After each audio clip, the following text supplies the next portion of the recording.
اکثر جو گھر خراب ہوتے ہیں اس میں شک کا ایلیمنٹ بہت زیادہ ہوتا ہے، جہاں پر یہ وسوسہ، یہ خیال دل میں پیدا ہونا شروع ہو جائے کہ یار کچھ نہ کچھ گڑبڑ ہے۔ اکثر یہ خیال خواتین کے دل میں بھی پیدا ہو رہا ہوتا ہے، لیکن خواتین کے اس خیال کو ذرا نارمل لیا جاتا ہے کہ مرد کا کام بھی ہے اور اگر وہ کر بھی لیتا ہے تو کوئی مسئلہ نہیں ہے ہمارے معاشرے میں۔ یہ جو ہمارا ہندو مذہب کے زیر تحت جو معاشرہ ہے، جو اس میں یہ اسلامی معاشرہ نہیں ہے، کیونکہ اسلام میں جہاں پہ عورت کی عصمت کا ذکر ہے وہاں مرد کی بھی عصمت کا ذکر اسی طرح سے، اگر عورت کو پردہ کرنے کا حکم ہے تو مرد کو بھی پردہ اپنی نگاہوں کو نیچے رکھنے کی صورت میں کرنے کا واضح حکم موجود ہے۔ لیکن ہم چونکہ تخصیص کرتے ہیں جینڈر میں، اس لیے ہم خواتین کے اوپر یہ معاملہ زیادہ سختی سے لاگو کرتے ہیں اور مردوں کے اوپر اس معاملے پہ کچھ زیادہ باز پرس جو ہے وہ نہیں کی جاتی۔ بہرحال لیکن اگر مرد شک کرنے لگے خاتون کے اوپر تو پھر گھر یقینی طور پر تباہ ہوتا ہے، اس لیے کہ وہ باتیں پھر کس طرح کی ہوتی ہیں۔ وہ کون تھا جو تم سے بات کر رہا تھا؟ وہ اس سے تم ہنس کے بات کیوں کر رہی تھی؟ وہ جو تمہاری طرف دیکھ کے مسکرا رہا تھا، آخر تمہارا اس سے کیا چکر ہے؟ یہ جب تم ڈاکٹر کے پاس جاتی ہو تو تمہیں اتنا تیار ہونے کی کیا ضرورت ہے؟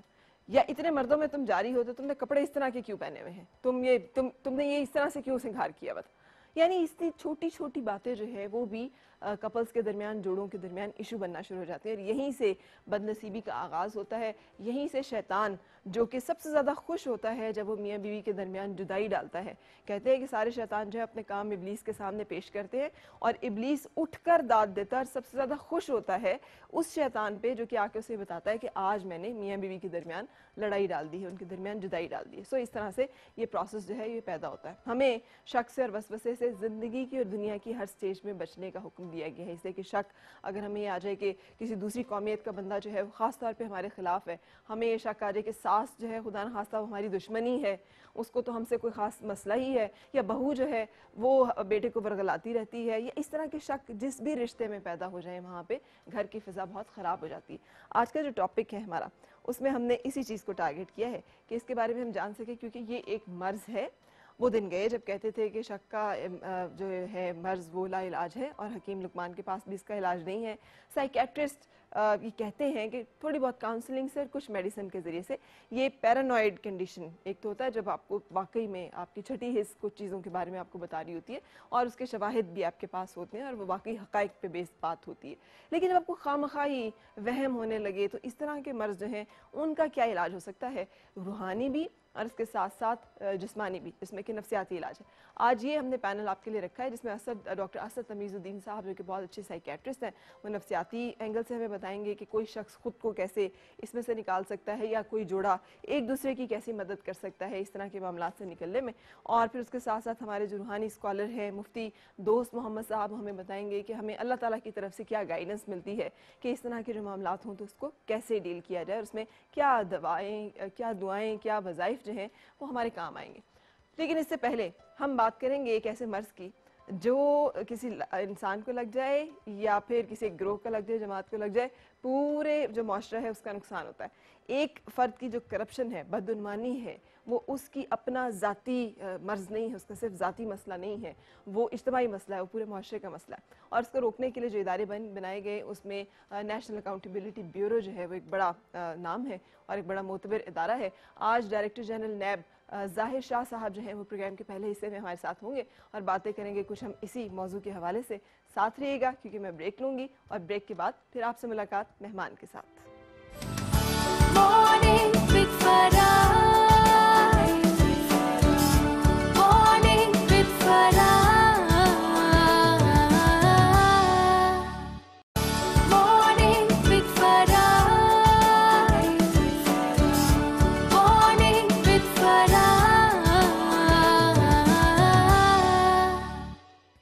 خوش آمدید اور صبح بخیر جناب۔ ہم سب جانتے ہیں کہ اللہ تعالیٰ نے انسانوں کے ذمے جو حق باندھے ہیں ان میں ایک یہ ہے کہ سچائی سے کام لیا جائے، دوسرا یہ کہ امانت اور دیانتداری سے کام لیا جائے، وعدہ خلافی نہ کی جائے، اور ایک دوسرے کے جذبات اور احترام اور احساسات کا خیال رکھا جائے، ایک دوسرے کی جان مال عزت کی جو حرمت ہے اس کو قائم کیا گیا اور اس حرمت کا خیال رکھا جائے۔